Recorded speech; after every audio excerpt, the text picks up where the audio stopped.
Vous êtes-vous déjà demandé si vous viviez vraiment en accord avec ce que vous êtes profondément?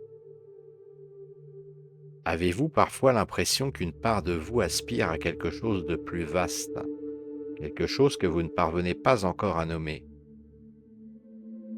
Et si je vous disais que cette sensation n'est pas un hasard, mais le signe d'un processus universel que Carl Jung appelait l'individuation? Ce chemin par lequel un être humain devient pleinement lui-même, en unifiant toutes les dimensions de son être. Dans cette vidéo, nous allons explorer 9 signes profonds qui montrent que vous êtes peut-être déjà sur cette voie de transformation intérieure. Chacun de ces signes est comme une empreinte laissée par l'âme lorsqu'elle avance vers plus d'unité. Certains peuvent vous sembler familiers, d'autres vont peut-être éclairer des expériences que vous avez déjà vécues. Un premier signe que l'on avance sur ce chemin de l'individuation, c'est ce sentiment d'authenticité. Vous l'avez peut-être déjà ressenti. Ce moment où vous réalisez que vous n'êtes plus guidé uniquement par ce que les autres attendent de vous, ni par l'image que vous cherchez à donner. Ce moment où vous commencez à vivre davantage selon ce qui vous semble vrai, juste et aligné avec ce que vous ressentez profondément. L'authenticité, c'est un alignement cohérent entre nos pensées, nos émotions et nos actions. Chez Jung, cette quête d'authenticité est essentielle parce que l'individuation ne consiste pas à devenir parfait, mais à devenir soi-même, pleinement, sans masque inutile. Et cela implique souvent de faire tomber certaines illusions, celle de vouloir correspondre à un idéal extérieur, celle de jouer un rôle pour plaire ou pour être reconnu. Quand ce signe apparaît, on se rend compte que la vie gagne en densité. Les choix deviennent plus personnels, plus assumés. Même les petites décisions du quotidien se teintent d'un sentiment de justesse. Bien sûr, cette authenticité demande du courage, elle peut déranger, car elle suppose parfois de dire non, de s'écarter d'un chemin qui semblait tracé, de prendre un risque. Mais c'est justement dans cette fidélité à soi que commence l'individuation. Reconnaître ce signe, c'est sentir que l'on avance vers une vie plus vraie, moins fabriquée et infiniment plus vivante et stimulante. Un deuxième signe d'individuation est l'apparition d'un véritable dialogue avec l'inconscient. Qu'est-ce que cela veut dire? Cela signifie que nous commençons à prêter attention aux messages subtils qui viennent des profondeurs de notre psyché. Les rêves, par exemple, ne sont plus vus comme de simples images étranges qui disparaissent au réveil, mais comme des messages codés, des expressions de ce que notre inconscient essaie de nous dire. Carl Jung appelait cela le langage symbolique de l'inconscient. À travers des images, des figures, des situations oniriques, notre psyché nous parle. Elle nous montre ce que nous avons négligé, ce qui est en déséquilibre, ou encore des directions nouvelles pour notre évolution intérieure. Mais ce dialogue ne se limite pas aux rêves. Il peut se manifester sous forme d'intuition soudaine, de synchronicité qui semble significative, de moments où l'on a le sentiment que quelque chose en nous sait, même si on ne l'explique pas rationnellement. Quand on entre dans ce dialogue, il se passe quelque chose de profond. Notre monde intérieur devient vivant. Nous ne sommes plus réduits à une logique purement rationnelle, ni prisonniers d'habitudes mécaniques. Nous devenons attentifs à une dimension plus vaste de nous-mêmes, qui nous guide et nous nourrit. C'est aussi à travers ce dialogue que nous commençons à intégrer des parties inconscientes, à leur donner une place dans notre conscience. L'inconscient cesse d'être un territoire étranger, il devient un allié. Et c'est un signe puissant d'individuation. Lorsque vous sentez que vos rêves, vos intuitions ou vos synchronicités participent à votre chemin, que vous dialoguez avec votre psyché au lieu de la subir, Cela signifie que vous êtes déjà engagé dans un processus de transformation intérieure. Un troisième signe d'individuation apparaît lorsque l'on commence à reconnaître son ombre. Mais qu'est-ce que l'ombre? Carl Jung appelait ainsi une partie spécifique de l'inconscient, tout ce que nous avons rejeté, refoulé ou refusé de voir en nous. L'ombre, ce sont nos colères, nos jalousies, nos désirs inavoués. Mais elle ne se limite pas à cela. Parfois, elle contient aussi des forces vitales, des talents que nous avons étouffés parce qu'ils ne correspondaient pas à l'image que nous voulions donner, ou parce qu'ils n'étaient pas acceptés par notre entourage.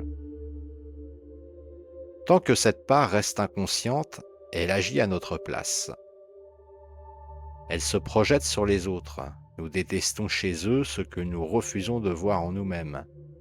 Elle se manifeste dans nos comportements automatiques, nos réactions excessives, nos jugements rapides. Reconnaître son ombre, c'est accepter que cette dimension existe. Ce n'est pas se laisser dominer par elle, mais l'intégrer à notre conscience. En la regardant en face, nous cessons d'être manipulés par elle dans l'ombre. Comme le disait Jung, ce n'est pas en regardant la lumière qu'on devient lumineux, mais en plongeant dans son obscurité. L'ombre est donc cette zone obscure de notre inconscient, mais aussi un immense réservoir de transformation. Car en acceptant ce qui est en nous, même ce qui nous dérange, nous récupérons une énergie précieuse. Nous devenons plus complets, plus vrais et moins fragmentés. Reconnaître son ombre, c'est un pas décisif vers l'individuation. Celui qui permet de devenir libre, entier et profondément humain. Un quatrième signe apparaît lorsque nous commençons à nous libérer de nos masques sociaux. Jung appelait ce masque la persona. C'est l'image que nous construisons pour nous adapter au monde, pour être acceptés par les autres, pour correspondre aux attentes de notre milieu. La persona n'est pas une illusion inutile, elle est nécessaire. Sans elle, il serait impossible ou presque de vivre en société. Nous jouons tous des rôles, celui de parents, de collègues, d'amis, de citoyens. Ces rôles ne sont pas faux, mais ils ne disent pas tout sur nous. Le problème commence lorsque nous nous identifions totalement à ce masque, lorsque nous croyons que nous sommes uniquement ce que nous montrons. Alors nous vivons dans une sorte de rétrécissement, limité à une façade. Le signe d'individuation, c'est le moment où nous prenons conscience de ce décalage. C'est un moment parfois déstabilisant, car il nous oblige à nous poser cette question. Qui suis-je vraiment au-delà des apparences? Mais c'est aussi une libération. En comprenant que la persona n'est qu'une partie de nous, nous ouvrons la voie à une identité plus riche, plus profonde, moins prisonnière des conventions. Nous pouvons continuer à jouer nos rôles sociaux, mais avec légèreté, sans nous y enfermer. Nous savons qu'il y a, derrière le masque, une personne plus vaste, plus complexe, qui cherche à s'exprimer. Se libérer des masques, ce n'est pas les détruire, c'est apprendre à ne pas s'y réduire. C'est accepter que nous sommes bien plus que ce que nous laissons paraître. Et c'est un signe clair que l'individuation est en marche. Un cinquième signe d'individuation se manifeste lorsque nous commençons à intégrer nos opposés intérieurs. Nous sommes tous traversés par des polarités contraires, raison et émotion, force et vulnérabilité, masculin et féminin, désir de liberté et besoin de sécurité. La plupart du temps, nous tentons de choisir un camp. Nous valorisons un pôle et nous rejetons l'autre, comme si nous devions être entièrement l'un et jamais l'autre. Mais pour Jung, l'individuation ne consiste pas à supprimer cette dualité, elle consiste à réconcilier ces contraires, à accepter qu'ils coexistent en nous et qu'ils participent ensemble à notre unité. Et c'est précisément ce que Jung a conceptualisé à travers deux figures essentielles, l'anima et l'animus. Chez l'homme, l'anima représente la dimension féminine intérieure, sensibilité, intuition, réceptivité, capacité à entrer en relation. Chez la femme, l'animus représente la dimension masculine intérieure, force de décision, discernement, capacité de structuration. Souvent, ces aspects sont ignorés ou rejetés parce qu'ils semblent contraires à l'identité sociale ou culturelle que nous avons adoptée. Mais tant qu'ils restent inconscients, ils influencent nos vies de manière cachée, parfois en se projetant sur les autres. Par exemple, un homme peut chercher compulsivement chez une femme cette sensibilité qu'il n'ose pas vivre en lui-même. Une femme, de son côté, peut projeter sur un homme l'autorité intérieure qu'elle n'a pas reconnue en elle. Le signe d'individuation, c'est lorsque ce travail d'intégration commence. L'homme se réconcilie avec sa sensibilité, sa douceur, son écoute. La femme se réconcilie avec sa puissance, son autorité, sa force créatrice. Chacun récupère une dimension essentielle de lui-même. C'est un chemin parfois déstabilisant, car il bouscule les rôles habituels et les identités toutes faites. Mais c'est aussi une libération immense, celle de devenir plus complet, moins limité par une polarité unique. Car l'intégration des opposés, et en particulier de l'anima et de l'animus, ouvre à une identité plus vaste. On cesse de se définir par un rôle figé, et l'on découvre qu'en nous résident à la fois le masculin et le féminin, l'action et la réceptivité, la force et la tendresse. Voilà pourquoi l'individuation n'est pas un chemin d'unification plate, mais une danse des contraires, une alchimie intérieure, où des forces opposées cessent de s'affronter pour devenir complémentaires. Un sixième signe d'individuation est l'ouverture progressive à une dimension symbolique et spirituelle de l'existence. Lorsque nous vivons uniquement à la surface des choses, tout paraît plat, réduit à son utilité immédiate. Les événements sont pris au premier degré, les objets ne sont que des objets, et la vie n'a d'autre sens que celui qu'on lui impose. Mais dans le processus d'individuation, quelque chose change. On commence à percevoir que les choses portent un sens plus profond, qu'elles sont traversées de symboles. Un rêve n'est plus seulement une suite d'images étranges, mais un récit qui reflète l'état de notre psyché. Une rencontre n'est plus un simple hasard, mais parfois une synchronicité, un signe, une coïncidence qui semble nous parler personnellement. Jung insistait sur cette capacité qu'a l'esprit humain à se relier à des archétypes, des images universelles présentes dans l'inconscient collectif, qui surgissent dans nos rêves, nos visions, ou à travers une expression créatrice. Ces archétypes, comme le sage, le héros, l'enfant divin ou la mère, ne sont pas de simples clichés culturels. Ils expriment des forces psychiques fondamentales qui traversent l'humanité entière. Quand nous nous ouvrons à cette dimension symbolique, nous découvrons que notre vie personnelle est reliée à quelque chose de plus vaste. Nous ne sommes plus enfermés dans une suite d'événements isolés. Nous faisons partie d'une histoire plus grande, qui dépasse notre ego. C'est pourquoi cette ouverture a aussi une dimension spirituelle. Non pas forcément religieuse, mais existentielle. Elle nous met en contact avec une profondeur intérieure qui nous relie à un ordre plus grand que nous. L'individuation n'est pas seulement un travail psychologique, c'est aussi un chemin qui nous ouvre à un sens plus vaste de l'existence. Le signe est clair si vous commencez à ressentir que vos rêves, vos intuitions, vos synchronicités, ou même certaines épreuves de la vie ont une signification qui dépasse leur apparence immédiate. c'est que l'individuation est à l'œuvre en vous. C'est une bascule profonde. La vie cesse d'être une suite d'événements aléatoires pour devenir un chemin initiatique, plein de sens et de symboles à déchiffrer. Un septième signe d'individuation apparaît lorsque nous commençons à accepter pleinement notre singularité. Depuis l'enfance, nous avons souvent été encouragés à nous conformer aux attentes de nos proches, aux normes sociales, aux modèles que la société valorise. Nous avons appris à taire certaines différences pour être acceptés, à jouer des rôles pour correspondre à ce que l'on attendait de nous. Mais l'individuation nous pousse dans une autre direction, celle de la fidélité à nous-mêmes.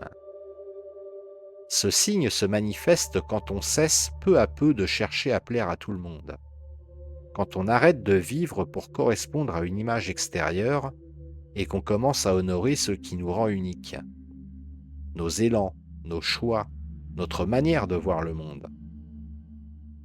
Cela ne veut pas dire devenir marginal ou égoïste. Accepter sa singularité, ce n'est pas rejeter la société ou vivre en opposition permanente. C'est plutôt reconnaître que notre valeur profonde ne réside pas dans l'imitation, mais dans l'authenticité. On pourrait dire que c'est le moment où l'on se met à habiter sa propre voix, au lieu de répéter celle des autres, où l'on assume nos différences, non comme des défauts à corriger, mais comme des richesses à incarner. C'est un signe puissant d'individuation, car il demande du courage. Être soi-même, vraiment, suppose de risquer le jugement, l'incompréhension, parfois même le rejet, mais c'est aussi le seul chemin vers une véritable liberté intérieure.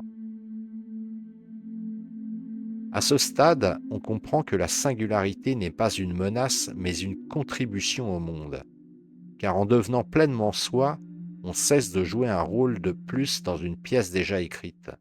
On apporte une note nouvelle, qui enrichit l'ensemble. Accepter sa singularité, c'est accepter que personne d'autre que nous ne peut vivre notre vie à notre place. Et c'est oser devenir la personne unique que nous étions destinés à être. Le huitième signe d'individuation est sans doute le plus profond. C'est le processus d'unification du moi et du soi. Pour comprendre ce que cela signifie, il faut rappeler une distinction fondamentale chez Jung. Le moi, c'est le centre de notre conscience ordinaire. C'est l'image que nous avons de nous-mêmes. Ce je qui pense, qui agit, qui se reconnaît dans un nom, une histoire, un rôle social. Le soi, en revanche, est bien plus vaste. C'est le centre et la totalité de la psyché. Il inclut non seulement la conscience, mais aussi l'inconscient personnel et collectif. Le soi est la totalité vivante de ce que nous sommes, même au-delà de ce que nous connaissons de nous-mêmes. L'individuation, au fond, est ce mouvement par lequel le moi cesse de se prendre pour le centre absolu et apprend à s'aligner sur le soi. Quelque chose change en profondeur. Nos décisions ne viennent plus seulement de l'ego, de ses désirs immédiats ou de ses peurs, mais d'un centre plus profond, plus équilibré. On ressent une cohérence intérieure nouvelle, comme si une force en nous orchestrait notre vie avec plus de justesse. Les conflits intérieurs commencent à se réduire, non pas parce qu'ils disparaissent, mais parce que l'on se sent relié à une totalité plus vaste qui les contient. C'est un peu comme si le moi, au lieu de se battre pour contrôler tout, apprenait à devenir l'instrument d'une mélodie plus grande.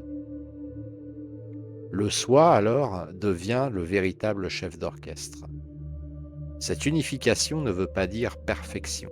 Elle ne signifie pas que l'on n'a plus de contradictions, de zones d'ombre ou de doute. Mais elle marque une orientation nouvelle. La conscience cesse d'être centrée uniquement sur l'ego et commence à tourner autour d'un axe plus profond. C'est un signe rare mais essentiel. Quand il apparaît, on se sent intérieurement plus aligné, plus juste, même si la vie reste complexe et parfois difficile. On perçoit que l'on n'est pas seulement un individu isolé, mais une totalité vivante, reliée à quelque chose de plus grand que soi. Et c'est précisément cela, l'unification du moi et du soi. Ce n'est pas la fin du chemin, mais une étape où la vie prend un sens nouveau, enraciné dans une profondeur intérieure inébranlable.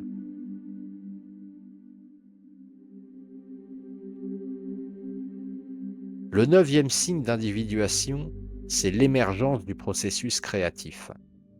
Il ne s'agit pas seulement de peindre, d'écrire ou de composer de la musique, de faire des photos. Il ne s'agit pas de reproduire quelque chose, mais de créer. Parfois, le processus créatif est perçu comme vue de l'esprit. C'est la capacité à laisser jaillir quelque chose de neuf à partir de notre psyché, à donner forme au vivant qui cherche à s'exprimer à travers nous. Entrer dans un processus créatif, c'est accepter de plonger dans l'inconnu. C'est se confronter à un vide, à un espace intérieur où rien n'est encore formulé, et où pourtant une force cherche à naître. Dans le processus créatif, on sent souvent que quelque chose de plus grand que nous agit à travers nous. Certains artistes le disent. Il y a des moments où l'on n'est plus seulement l'auteur, mais le canal d'une inspiration. Ce signe d'individuation est puissant parce qu'il transforme notre rapport au monde. La vie elle-même devient matière créative. On ne se contente plus de répéter des modèles, de vivre mécaniquement. On invente, on renouvelle, on façonne son existence avec une liberté nouvelle. Et il y a là un paradoxe. Le processus créatif naît souvent d'une tension, d'un conflit, d'une douleur. Mais au lieu de rester enfermé dans la souffrance, l'individu en fait une œuvre, une expression, une transformation. Jung disait que la psyché est créative par nature. Quand on lui en donne la possibilité, elle produit des images, des idées, des formes nouvelles qui orientent notre évolution. Ainsi, le signe créatif révèle que l'individuation n'est pas un simple développement personnel, mais un acte de création de soi. On devient, en un sens, l'artiste de sa propre vie. Et c'est peut-être là le signe le plus mystérieux et le plus beau. Quand une personne cesse de vivre seulement en reproduisant le passé et qu'elle commence à inventer son chemin, à exprimer l'inexprimé, à donner au monde une forme unique de beauté et de vérité. L'individuation, selon Carl Jung, n'est pas un concept abstrait réservé aux psychologues. C'est un chemin de vie, une aventure intérieure que chacun de nous peut vivre. Nous avons exploré ensemble 9 signes puissants qui révèlent que ce processus est en marche. Ces signes sont des repères qui nous indiquent que nous avançons, chacun à notre manière, sur ce chemin. Le voyage de l'individuation est un chemin éclairé par ces signes qui nous rappellent que derrière nos masques et nos ombres, il existe une lumière unique qui ne demande qu'à s'exprimer. Et peut-être que le plus grand acte de liberté, c'est de devenir enfin soi-même.